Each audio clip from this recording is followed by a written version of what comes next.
안녕하십니까. 2024년도 부동산 강제금액 권리 분석 강의 진행하겠습니다. 오늘의 강의 주제는 저번 시간에 진행했었던 것에 이어서 전세권에 대해서 여러분들과 같이 공부해 보는 시간을 갖도록 하겠습니다.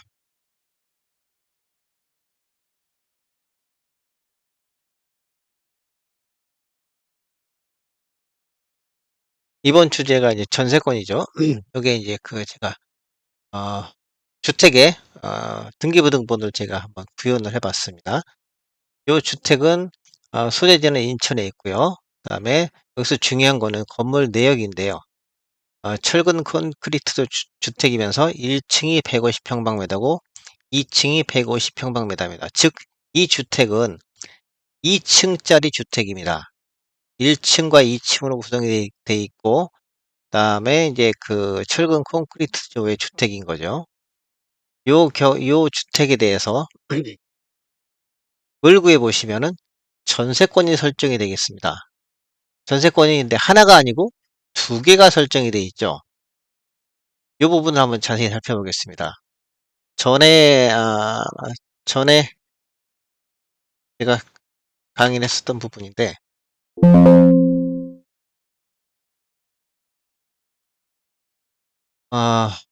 요 부분입니다. 부동산 등기법 제27조 제1항 2호에 전세권은 부동산의 일부에 대해서도 설정할 수 있다. 이런 내용이 있죠. 그리고 그 다음으로 봤었던 게 이 부분을 봤을 겁니다. 건물의 일부를 목적으로 하는 전세권은 그 목적물인 건물 부분에 하나여 그 효력을 미치므로 건물 중 일부를 목적으로 한 전세권이 경락으로 인하여 승을 한다고 하더라도 그 전세권보다 나중에 설정된 전세권이 건물의 다른 부분을 목적으로 하고 있었던 경우에는 그와 같은 사정만으로는 아직 존속 기간이 남아있는 후손의 전세권까지 경락으로 인하여 함께 소멸한다고 볼 수 없다. 요 내용입니다. 요 부분입니다.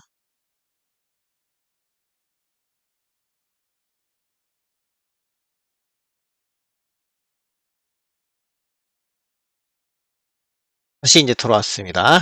자, 전세권이 2층짜리 주택이 있고요. 그다음에 전세권이 두 개가 설정이 되어 있습니다. 전세권의 세부 내역을 보니까요. 하나의 전세권은 2019년 3월에 설정이 되어 있으면서 전세금이 6천만 원입니다. 그다음에 범위가 나와 있는데 범위가 이게 중요합니다. 주택 2층 전부. 결국은 요 6천만 원짜리 요 전세권은 주택이 2층을 전부 주택 2층 전부에 대해서 설정이 된 전세권이 되겠습니다. 즉 2층 요 150평방미터짜리죠. 또 하나 전세권이 나옵니다. 2019년 11월 18일 날 설정이 됐습니다. 전세금은 7천만 원이고요. 범위는 주택의 1층의 전부입니다. 즉 이 7천짜리 전세권은 주택의 1층을 그 대상으로 하고 있다는 얘기인 거죠. 이렇게 하나의 주택이 층을 달리하고 있어서 각각 층에 대해서 전세권이 설정이 돼 있는 이런 경우가 되겠습니다. 가령 전세권이 여기서는 지금 1층, 2층 이렇게 돼 있는데 하나의 층일지라도 가능합니다.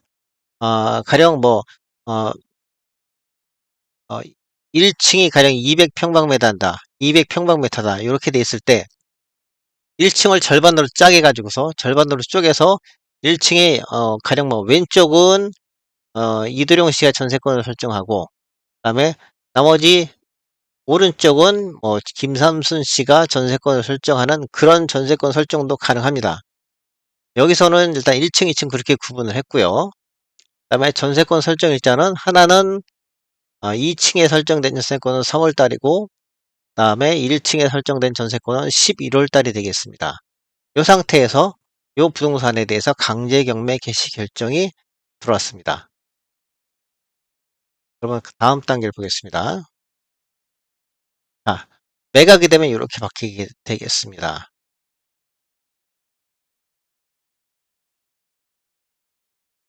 경매 절차에서 2층 전세권자는 전세계약 해지를 선택을 했습니다. 즉 배당 요구를 했다는 거죠.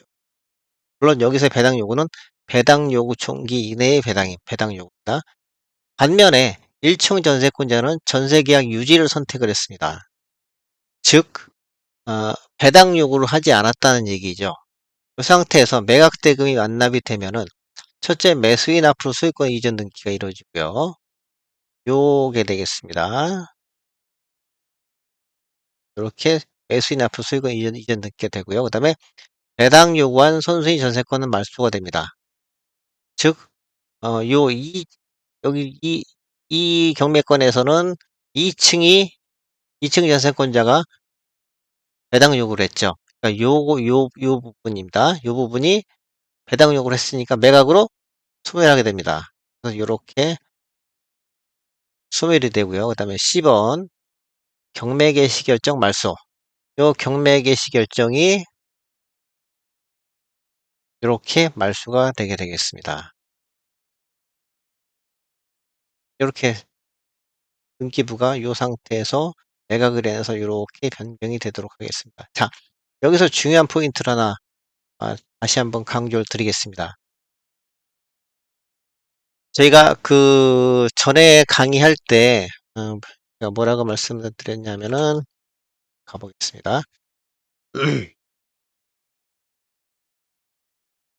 이 전세권의 담보권적 기능에 대해서 제가 설명을 드렸었죠. 이 전세권이 배당 요구를 하게 되면은 전세권이 근저당권화 한다고 제가 말씀을 드렸을 겁니다. 근저당권의 특징이 뭔가요? 다시 한번 리마인드를 해보겠습니다. 근저당권이 설정된 이후에 어, 다른 등기가 들어와 있다면, 그러니까 근저당권보다 늦은 등기에 대해서는 경매가 돼서 대금이 납부가 되면 저당권이 말소가 되고, 그 다음에 그 뒤에 있는 모든 저당권도 다 말소가 된다고 말씀을 드렸었죠. 즉, 이 교환가치 훼손 불허의 원칙이라고 이 강의 초기에 말씀을 드렸습니다. 즉, 어, 말소되는 전세권 뒤에 설정된 모든 등기도 말소되는 게 원칙입니다. 그래야지 근저당권과 동일한 로직인 교환가치 훼손 불허의 원칙이 지켜지니까 말이죠. 자, 요 기준을 갖다가 다시 그쪽에도 한번 대입을 해 보겠습니다. 자, 전세권 2층의 전세권은 3월에 설정이 된 반면에 1층 전세권은 11월에 설정이 되어 있죠. 아까 말소 기준 권리인 그 원칙으로 돌아간다면은 요 전세권이 소멸하게 되니까 그 뒤에 있는 모든 등기는 다 날라가야지, 말소돼야지, 그게 이제 말이 되겠죠. 아까의 그 논리대로라면. 근데 여기서 반전이 일어납니다. 이 전세권이 먼저 설정은 돼 있었지만, 전세권의 목적물, 전세권이 설정되어 있는 범위가 틀립니다. 3월에 설정된 거는 2층이었었고요. 그 다음에 11월에 설정된 건 1층이었었습니다. 그래서 비록 요 1번 전세권이 매각으로 소멸한다고 하더라도 요 전세권은 말소기준 권리로서의 역할을 하지 못합니다. 즉, 요 2번 전세권은 요 1번 전세권의 소멸로 인해서 영향을 받지 않는다는 거죠. 그렇기 때문에 요 2번 전세권은 그대로 살아남습니다. 그리고 요거는 낙찰자가 인수하게 됩니다. 그러니까 이 경매 물건에 요 경우도 간혹 눈에 띕니다. 전세권이 건물의 일부분에 대해서 전세권이 설정이 되어 있다고 한다면 다른 부분에 대해서 설정이 된 전세권은 비록 시간이 늦을지라도, 이건 3월이고 이건 11월이죠. 설정 시간이 늦을지라도 배당 요구를 하지 않는다면 매각을 인해서 소멸되지 않는다는 거죠. 그래서 2번 전세권은 즉 1층에 설정이 된 전세권이죠. 1층에 대해서 설정된 2번 전세권은 말소되지 않고 살아남습니다. 이것도 참 재미있는 케이스죠. 다음 케이스 보겠습니다. 그래서 결국은 이제 아까 제가 이제 설명을 드린 건데, 배당 요구하지 않은 1층 전세권은 소멸되지 않고 매수인한테 인수가 됩니다. 즉 2층에 설정된 전세권은 1층 전세권의 말소 기준 권리로서의 역할을 수행하지 못하게 됩니다. 이 부분을 갖다가 좀 확실하게 좀 이해를 해 주셔야 됩니다. 다음 케이스 보겠습니다. 세입자가 최선수의 전세권 등기와 주임법상의 대항력을 같이 겸유하는 경우로서 집행법원에 전세권자로서 배당 요구하는 경우. 자, 등기부를 보겠습니다. 전세권이 먼저 설정이 되어 있고, 그 다음에 근저당권이 설정이 되어 있습니다. 그 다음에 경매 개시 결정이 들어왔습니다. 즉 순서는 전세권, 저당권, 경매 개시 결정, 요 순서가 되겠죠. 요 상태에서 집행법원의 전세권자가 배당 요구를 한 케이스입니다. 그렇다면은 요거만 본다면은 요 전세권은 말소가 되겠죠. 그또 당연하고요. 배당 요구한 최선수의 전세권은 말소가 됩니다. 네, 전세권자가 별도로 주택임대차보호법상의 대항력을 갖춘 경우, 제가 전에 설명을 드렸었죠. 요 부분, 결국은 이 부분입니다. 최선수의 전세권 등기를 가지고 있으면서 이 전세권자가 이걸로 마음이 못 놓였겠죠. 좀 불안했겠죠. 전세권 등기를 하자마자 꿈과 동시에 주택임대차보호법상 또는 상가건물 임대차보호법상의 대항력과 확정일자를 같이 겸유하고 있는 그런 케이스가 되겠습니다. 즉, 요 권리와 요 권리, 주임법, 그러니까 전세권 등기와 주택임대차보호법상 또는 상가임대차보호법상의 대항력을 같이 가지고 있는 그런 케이스가 되겠습니다. 자, 볼까요? 해당 요구한 최선수의 전세권은 말소가 되나 전세권자가 별도로 주임법상의 대항력을 갖추는 경우에 해당됩니다. 요 경우에는 주택임대차보호법상의 권리는 계속 보유합니다. 따라서 만약 전세보증금 전액을 회수하지 못하였다면 전세권 등기는 말소가 되더라도 나머지 잔액은 주임법에 따라 계속 보호가 됩니다. 경매 결과를 보겠습니다. 첫째, 매각 후 잔금이 납부가 되면은 매수인 앞으로 소유권 이전등기 1번 A가 되겠죠. 그 다음에 B번 배당 요구한 선순위 전세권은 말소. 요 전세권 말소되고요. 그 다음에 C번 경매부동산 위에 모든 근저당권 등기도 말소가 되고요. 요게 되겠습니다. 마지막으로 경매 개시 결정 등기도 말소. 요 경매 개시 결정 등기 요거죠. 요렇게 말소가 되게 되겠습니다. 등기상으로는 완벽하게 다 권리가 낙찰자의 이익을 해하는 권리가 없어졌죠. 등기상으로는. 그렇지만 위에서 말씀드린 대로 이 임차인은 전세권과 플러스에서 주택임대차보호법상의 대항력을 같이 겸유하고 있는 경우가 되겠습니다. 만약에 여기서 지금 전세금이 5천만 원인데요. 전세금을 갖다가 이 사람이 다 못 받았다.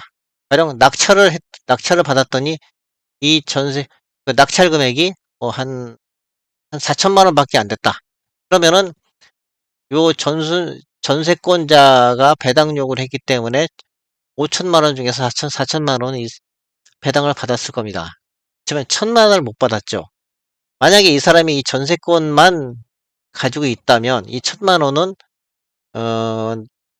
처음에 계약을 했던 집주인한테 예전 집주인이죠. 그 사람한테 이제 받아야 됩니다. 달라고 해야 됩니다. 청구를 해야 되는데,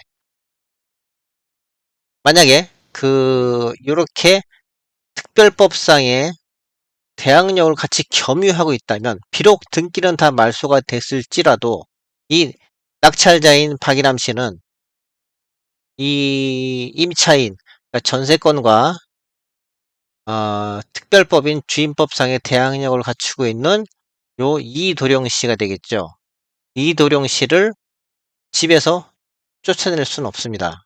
왜냐? 이 이도령 씨는 비록 전세권 등기는 소멸됐지만 특별법상의 요 대항력은 아직도 가지고 있기 때문입니다. 그래서 이 이도령 씨를 갖다가 내보내려면은 추가로 나중에 이 전세 기간에 임차 기간이 만기가 됐을 때 박이남 씨는 이도령 씨한테 1,000만 원을 더 추가로 줘야 됩니다. 그래야지만 이 사람이 나갈 겁니다. 요 부분, 요 부분, 그, 요 부분도 경매에서 꽤 많이 보여요. 요 부분. 그러니까 이 임차인들이 전세권만 설정했다고 그거로 만족하고 있는 게 아니고 불안하다 보니까 또 특별법상의 대항력을 또 추가로 갖추는 경우가 상당히 많습니다. 그러니까 만약에 전세권이 설정이 돼 있다면, 최선순위 전세권이 설정이 돼 있다면. 다음 케이스 보겠습니다. 임차인이 최선순위 전세권 등기와 주임법상의 대항력을 같이 겸유하는 경우로서 집행법원의 주임법상의 임차권자로서 배당 요구한 경우가 되겠습니다.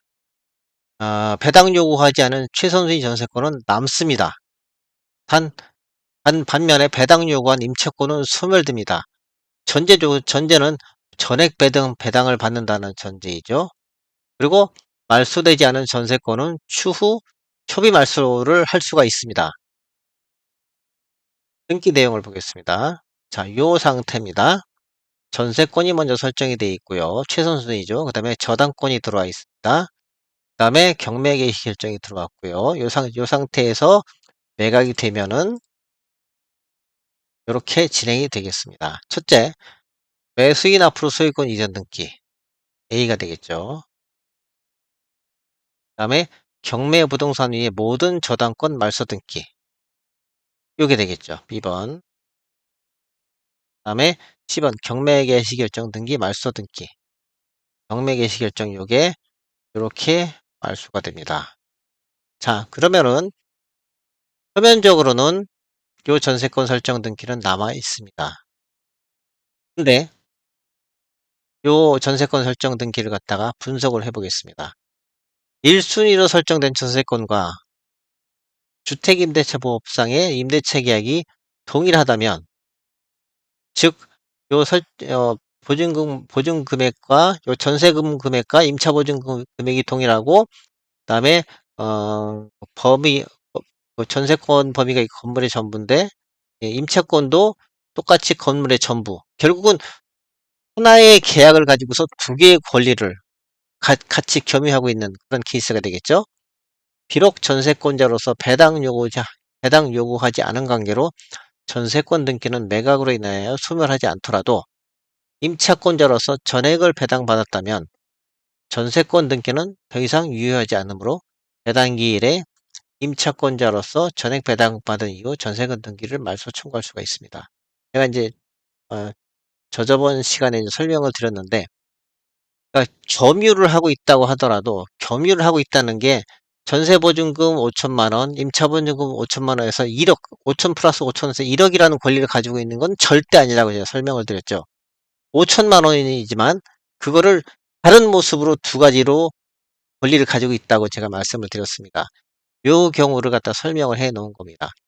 가령 전세권자로서 배당 요구를 하지 않아서 전세권 설정 등기, 최선순위 전세권 설정 등기는 비록 남을지라도 임대차 계약을 통해서 주임법상의 임대차 계약을 통해서 전세보증금을 전액 다 배당금으로 수령을 했다면 전세권 등기는 껍데기만 남아 있는 겁니다. 그래서 전세권 설정 등기는 비록 남아 있지라도 이 낙찰자 입장에서는 크게 부담이 안 됩니다.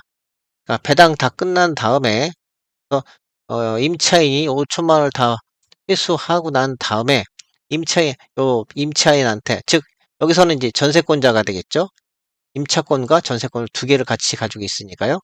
이 사람한테, 이도령 씨한테 전세권을 갖다가 말소시켜달라, 말소해달라 그렇게 요청을 하고, 만약에 말을 안 듣는다?